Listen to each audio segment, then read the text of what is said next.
Mamlakatimizda uzumchilikning muhim tarmoqlaridan biri bo'lgan maizchilik sohasini rivojlantirish va qo'llab-quvvatlashga katta e'tibor qaratilmoqda. Chunki maizchilik daromadli yo'nalishlardan biri bo'lib, moliyaviy resurslar va innovatsion yondashuvlarni talab etadi.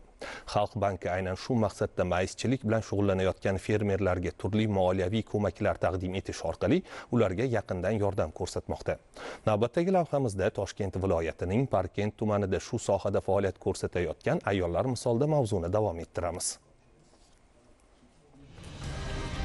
Mayiz mahsuloti yuqori qo'shimcha qiymatga ega, eksportga mo'ljallangan, uzoq muddat saqlanadigan va ozuqaviy qiymati bilan iqtisodiy jihatdan foydali tovar hisoblanadi. Respublikamizda ayniqsa Parkent tumanida maizchilikni rivojlantirish uchun katta imkoniyat mavjud. Aholi xonadonlarining deyarli har 3tasidan birida kishmish, sulton navli uzumlardan mayiz tayyorlanadi. Demak, yangi mahsulot olish, uzumni qayta ishlash va eksport qilish uchun ishtiyoq va imkoniyat bor. Shularni inobatga olib, Xalq banki tomonidan 2024-yilda ayollar daftariga kiritilgan 190 nafar xotin-qizlarimizga 4,5 milliard imtiyozli kreditlar ajratib berildi. Bu yil 25-yil davomida xotin-qizlarimizga yana 50 million so'mgacha garovsiz naqd pulda kreditlar ajratib kelinmoqda. Parkent tumanining asosiy drayveri qishloq xo'jaligi hisoblanadi. Tuman xotin-qizlarining tadbirkorligini rivojlantirish maqsadida turli yo'nalishlarda imtiyozli kreditlar ajratib kelinmoqda.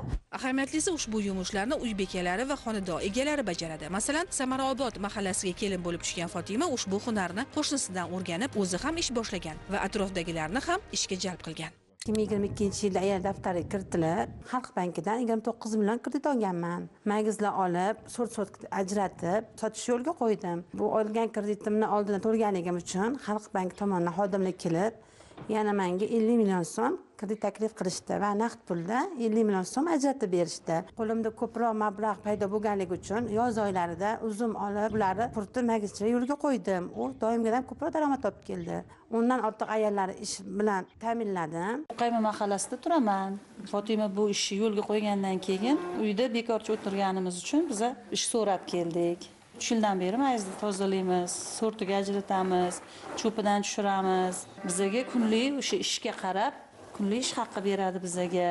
Bekorchi o'tirgandan ko'ra, mana kunlik ish haqqimizni olamiz. Quvonarlisi Fotimaning mehnatlari qadr topdi. Joriy yilda 8-mart Xalqaro xotin-qizlar bayrami arafasida unga shuhrat medali topshirildi. Muhtaram prezidentimiz tomonidan kamtarona mehnatimni e'zozlab, shuhrat medali bilan mukofotlandim. Avvalambor muhtaram prezidentimizga minnatdorchilik bildirmoqchiman. Shuncha imkoniyatlar berib, sharoitlar yaratib berayotganligi uchun minnatdor bizlar. Mana shu daromadlar orqasidan uy-joylarni remont qildik, yashash sharoitlarimiz o'zgardi. Albatta, har bir ishni boshlash uchun ayniqsa chekka hududlarda moliyaviy ko'mak zarur. Bu borada Xalq banki shu kabi xotin-qizlarning tadbirkorligini qo'llab-quvvatlash uchun barcha imkoniyatlarini safarbar etmoqda. Shu tumanning Yangi Navbahor mahallasida istiqomat qiluvchi Orzibi Mirhayitova ham maizchilikni 30 million so'mlik kredit olib boshlagan edi.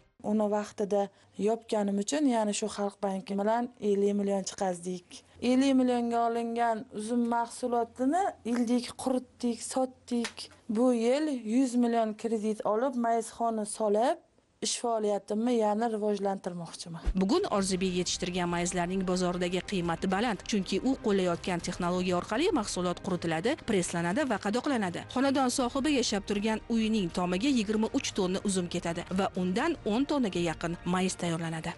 Sentyabr oyida ilingan uzumlarimiz mana mayiz holatiga keldi. Endi buni pastga olib tushib, sortlarga ajratilib, mayiz pachoqlaydigan apparatga qo'yilib, ichki va tashqi bozorlarga yetkazib berilyapti. 8 ta ayol shu yerda uzum tozalaydi. Daromadingiz yaxshimi?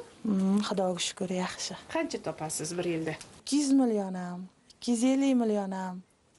Har xil. Orzibi ta'kidlaganidek, yana Xalq bankidan kredit olib sohani rivojlantirmoqchi. Bank xodimlari ham ishonchni oqlagan va ish o'rinlari yaratayotgan Orzibini qo'llab-quvvatlashga tayyor. Aslida Xalq bankining maqsadi ham shu kabi yo'nalishlarni rivojlantirish orqali samarali klaster tizimini yaratish, aholi daromadini oshirish va eng muhimi, mamlakat iqtisodiyoti rivojiga hissa qo'shishdir.